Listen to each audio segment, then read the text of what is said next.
এবার ভারতের আলু পেঁয়াজ বাংলাদেশে রপ্তানি নিয়ে ক্ষোভ ঝাড়লেন পশ্চিমবঙ্গের মুখ্যমন্ত্রী মমতা ব্যানার্জি। মঙ্গলবার নবান্নে প্রশাসনিক বৈঠকের পর সাংবাদিকদের তিনি বলেন, রাজ্যের মানুষের চাহিদা পূরণের পরেই কেবল আলু পেঁয়াজ বাংলাদেশে রপ্তানি হবে। এছাড়া বাংলাদেশের সঙ্গে সীমান্তে নজরদারি করা হবে বলেও জানান পশ্চিমবঙ্গের মুখ্যমন্ত্রী। এছাড়া নিত্য প্রয়োজনীয় জিনিসের দাম বাড়ায় উদ্বেগ জানিয়েছেন তিনি। দাম বৃদ্ধির জন্য কেন্দ্রীয় সরকারকে দায়ী করেন মমতা। বলেন, মোদী সরকার ক্ষমতায় আসার পর থেকেই বেড়েছে শাকসবজির দাম।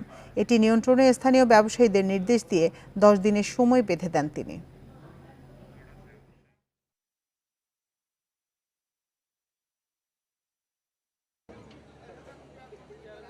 এই আলুটা বাইরে বিক্রি করে দেওয়া হচ্ছে না তো, রাজ্যের বাইরে দাঁড়ান, বর্ডার চেকিং হবে।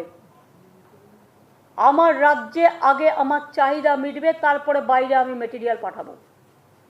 আমার পেঁয়াজ চলে যাচ্ছে বাংলাদেশে, আমি তো যেতে বারণ করিনি।